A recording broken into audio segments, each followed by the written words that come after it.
오늘은 우리 열왕기상 17장의 말씀으로 은혜를 나누겠습니다. 이스라엘이 둘로 찢어진 이후로 계속 이제 그 북쪽 이스라엘에 일어나는 또 역대 왕들을 중심으로 성경 말씀이 기록되고 있습니다.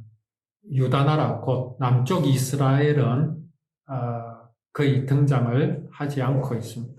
하나님이 왜 이렇게 하실까요? 사실 그 북쪽 이스라엘은 하나님을 섬기지도 않고 오히려 바알신을 섬기고 아세라를 섬기고 그야말로 완전 타락한 모습을 보이고 있는데 말입니다. 이 하나님의 말씀을 듣지 않는다라는 게 과연 어떤 의미입니까?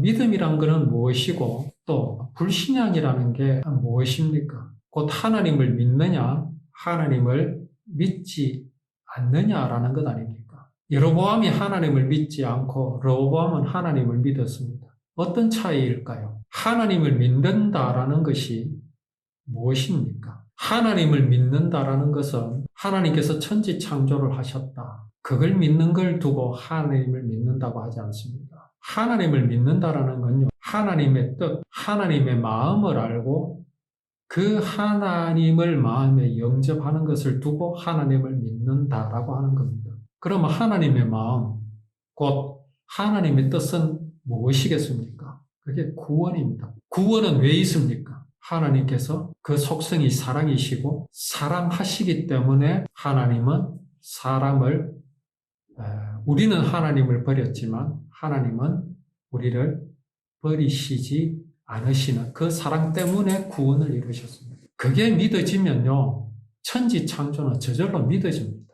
오늘 여기 북쪽 이스라엘, 여로보암이 다스리는 그 나라, 특히 여로보암이나 나답이나 바아사나 엘라나 이런 왕들이 하나님을 믿지 않았어요. 하나님을 믿지 않았다는 것은 하나님과 대항하는 겁니다. 대항. 하나님을 향하여 돌격하는 자세를 갖추고 있는 것. 하나님이 필요 없다는 거죠. 그것이 바로 하나님을 믿지 않는 겁니다. 눈에 보이지 않아서 믿지 못하겠다, 이런 정도가 아닙니다. 하나님이 계신다 하더라도 나는 그 하나님을 믿지 않겠다. 자, 그런 이스라엘입니다. 북쪽 이스라엘. 오늘 17장에 누가 등장합니까? 엘리야가 등장합니다. 엘리야는 성경에서 아주 중요한 부분을 차지하죠. 에녹이 살아서 성천하였고 엘리야가 그랬습니다. 유대교인들도 엘리야는 굉장히 중요한 부분을 차지하고 있습니다. 근데 그 엘리야가 어디 사람입니까? 남쪽 유다 쪽입니까? 아니면 북쪽 이스라엘입니까? 북쪽 이스라엘. 여기에 하나님께서 엘리야 선지자를 두셨습니다. 무슨 의미일까요? 이것은 하나님의 사랑입니다. 하나님의 사랑은 나를 잘 믿는다고 해서 더 사랑하고 감싸고 그런 게 아닙니다. 어쩌면 오히려 예수님께서도 말씀하셨듯이 99마리의 양보다 잃어버린 한 마리에게 더 이제 그 관심이 있고 사랑이 집중되는 그런 것과 같은 것이겠죠. 하나님은 지금 하나님을 떠난 북쪽 이스라엘, 그들 역시도 누구의 후손입니까? 언약의 후손입니다.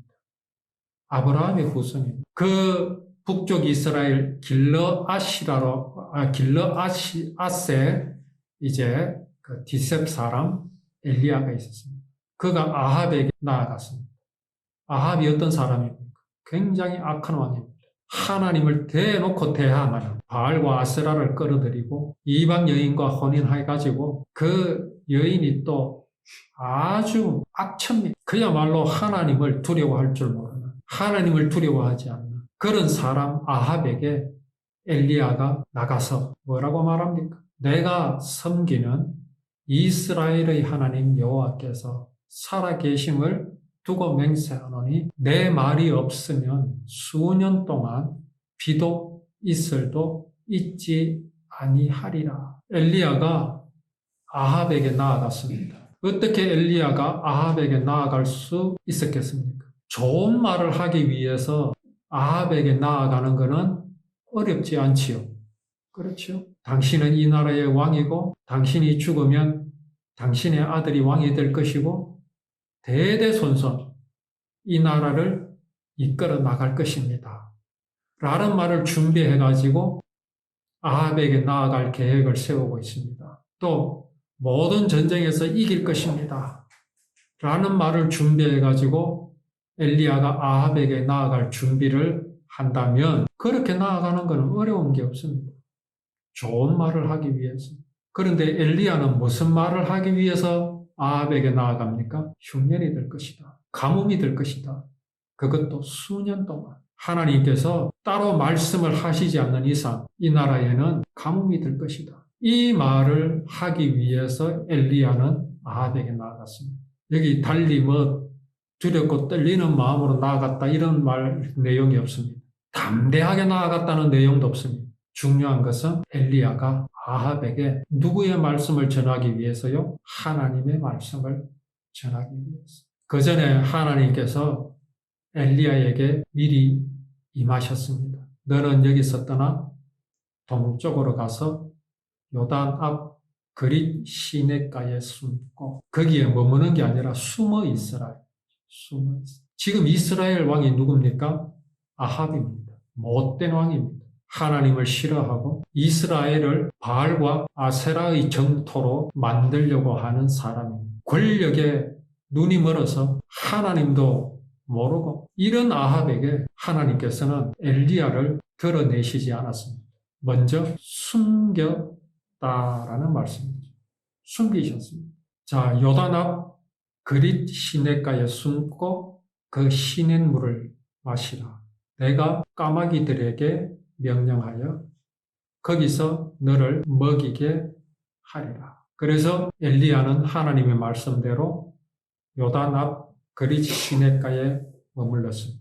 여기에 뭐가 납니까? 엘리야가 농사를 짓습니까? 아닙니다. 숨어 있어야 합니다. 그럼 누가 먹여줍니까? 지금 하나님께서 엘리야를 요단 그릿 시냇가에 숨겨 두시는 이유가 뭡니까? 나중에 아합에게로 보내시기 위해서. 하나님께서 아합에게 엘리야를 보내실 계획이 있습니다. 이건 매우 중요하죠. 아합은 하나님께 아무 관심 없습니다. 그런데 하나님은 아합에게 이스라엘에 하나님의 관심이 집중되어 있습니다. 하나님은 아합을 구원하시고자 원하십니다. 그런데 지금 아합은 하나님을 향하여 완전히 대항하고 있습니다. 그래서 하나님이 정하신 때까지는 엘리야는 숨어 있어야 합니다.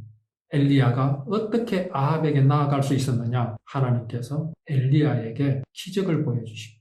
엘리야가 숨어 있는 동안 누구를 통해서 먹을 것을 공급하십니까? 까마귀. 왜 하필이면 까마귀입니까? 율법에 있어서 부정한 새는 까마귀입니다. 근데 정한 새는 참새나 비둘기입니다. 비둘기나 참새는 하나님께 이제 제사, 곧 예배 드릴 때도 쓰이는 그 새들입니다. 그러나 까마귀는 부정한 짐승이거든.